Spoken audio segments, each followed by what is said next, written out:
السلام عليكم ورحمة الله وبركاته. كبجمتو جالتمتو بليانتي كم جرتا يا جرتني نجا كسان نجا الحمد لله رب العالمين. سنبوتو وان سبسكرايب لايك شير ودا وري أرواتاتن وري يوتيوب كيدا بلانتان أكو مسنتنين سبسكرايب وان ديمتو سنتوكا لايك شيرين أفكودا وري نجيبسا نوجن جرتنا مو غلطوما لايك شيري كومنتي كيسان ندغتينا نسننجرا harramuuwwan bareedaa tokko waan namoonni baay'een itti cinqaman tokko qabaddeesanii dhufee innis maalii karaa lafaa salphaa ta'een feesbuuk irraa viidiyoo bareedaa barbaadan akkamitti gabbuufatan isa jedhudha. Isa san isinitti agarsiisaa hanga dhuma viidiyootti ilaalaa na wajjin turaan isiniin jedha. Hayyee pilaastoorii keenya keessa seenaa appicha gadi buusuudhaaf iddoo sarchi jedhu san tunnaa. Ega achi tunne download jennee barreessina.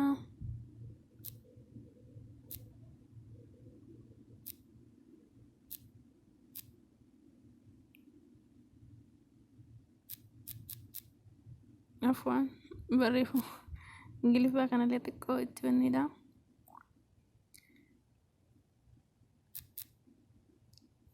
Beeksisa yoo beeksisni akkanaa isin dhufee duuba deebi'a. Download video jenna.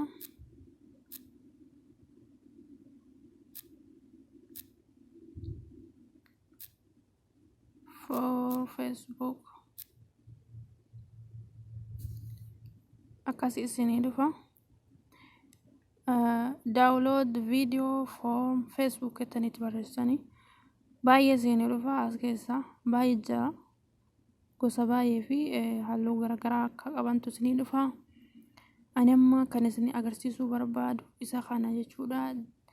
Video download for Facebook isa yeroo kana ingiliffa kiyyaatti akkan kolfane garuu isa kana jechuudha. Ani mul'ata jedhee yaada. Isa kana eega sirriitti ilaaltanii qayyabattanii kan amma isin agarsiisuuf deemu jechuu kooti. Inni biraa baay'ee jiraadha waan ta'eef ani amma duubattan deebee isinitti agarsiisa jechuudha. Karaa dubattiin deebi'an afaan tura.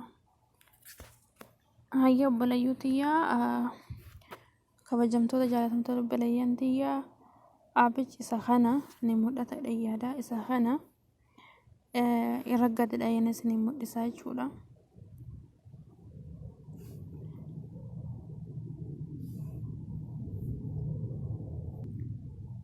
Hayya akkanatti isinii dhufa. Eeganna kana isinii dhufe iddoo kana iddoo download jedhu kana yoo dhooftanii asitti bakka inni download jedhe isinii bu'uudha.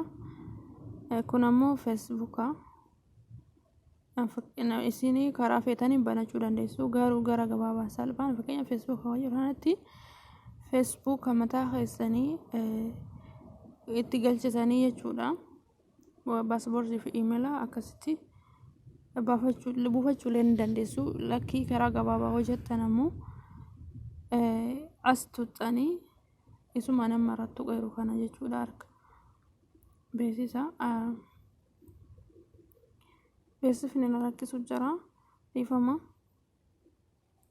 Yoo kana isin dhufe beeksisa karaa dubaatti deebisa. Isa kana irra dhooftanii asitti iddoo kanatti jechuudha. Iddoo kana jechuudha ni mul'ata dhiyyaadha. Liinkii fiddanii viidiyoo barbaadan san liinkii isaa koopii gootanii fiddanii as geettanii jechuudha. Eega as geettanii iddoo download jechuudha yoo irra dhooftanii asitti isinii lakka'ee isinii bu'aa jechuudha. Amma kanaaf ani gara duubaatti deebi'ee viidiyoo tokko liinkii isaa koopii godhee fida jechuudha. Erga fidee asirratti gannaa bu'aa jechuudha. Hayya obboleeyyantiyaa feesbuukii keessa isinii jira amma ani viidiyoo bareedaa wayii barbaachuutti hin jira yookiin viidiyoo gabbuufachuu barbaadu wayii jechuudha. Fakkeenyaan tokko leencoo Oromoo kanarratti gadhee viidiyoo wayii isa jalaa boosaa jechuudha. Fakkeenyaaf viidiyoo kana jennu isa kana eega isa kana fakkeenyaaf sirriitti na ilaala asitti viidiyoo wayii namarraa gabbuufachuu barbaadanii kan namni sheer godhe ta'uu qaba. Fakkeenyaaf akka leencoon Oromoo sheer godhe kanatti ta'uu qaba jechuudha. Eegasii tuqaa harka mirgaarra jirtu tana sadiin tana tuxxanii akkasii isinii dhufa. isa jalqabaa kana yoo dhooftanii seef viidiyoo bakka jiru kanatti feesbuuk irra seef gootan malee waan tokko jechuudha. Asitti ammoo supparti rooportii poostii jedha rooportii godhuudha. Kun immoo isa kana ammoo notifiikeeshiniin akkasii dhufu fooloo gochuudha. Isin kana hunda dhiiftanii isas arfaffaarra jiru kana koop liinkii bakka jiru kana tuxxanii jechuudha. Eega tuxxanii kanam afonnaa dhufe kuni kan biraati kan keessaa qabu waan biraa isinitti hin fakkaatini aappii an qabu waan ta'eef jechuudha. Amma karaa duubaatti deebitanii jechuudha. Karaa duubaatti deebitanii bakka san dhaqxan bakka duratti aappicha san keessa dhaqxanii hayyee liinkii kiyya fudhadhee seeneera aappii irra dha'ee seenaa jechuudha. Na wajjin tura. Eegas iddoo tana ni argitan jedhee yaada. Past Facebook bakka jiru kana hayyee mana gaafachuu jira. Beeksifni illee dhufeera. Gara duubaatti deebistu.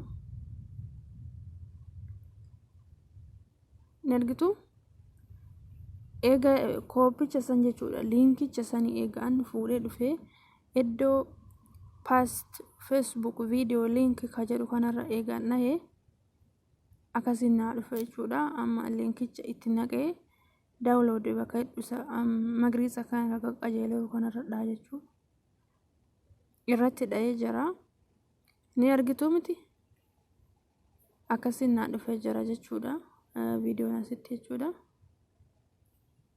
Asitti ammoo koottaa nafaana iddoo feesbuukaa afootti fakkeenyaaf feesbuuka kanaan afootti jechuudha. Suuraa feesbuukaa adii kana afootti bakka xiyyaan gadi ilaalee jiru kana jechuudha. Bakka xiyyaan gadi ilaalee jiru kana sadaffaa irratti isarra yoo dhahu akkasitti viidiyichi kiyya naa bu'ee jira jechuudha. Gadi naaf bu'eera keessatti naa bu'eera jechuudha. Naa bu'eef naa hin buune isaa amma ilaaluudhaaf yani gararii kiyya yookiin iddoo viidiyoon kiyya naa taa'u dhaquun qaba jechuudha. Kanaaf na faana tura. Hayyee obboleeyyan tiyya ni argitu jedhee yaada. Viidiyichi duratti an gadi daawunloodii godhadhe kuni kunoo asitti naa bu'ee gararii kiyya keessa naa jira jechuudha. Kana fakkaataa haala salphaa fi laafaa fi salphaa baay'ee salphaa ta'ee saffisaan akkasitti naa bu'ee jiraan isiniin jira. Inshaallah haga viidiyoo biraatii walitti deebinu. Assalaamu alaikum warahmatullaahi wabarakaatuh.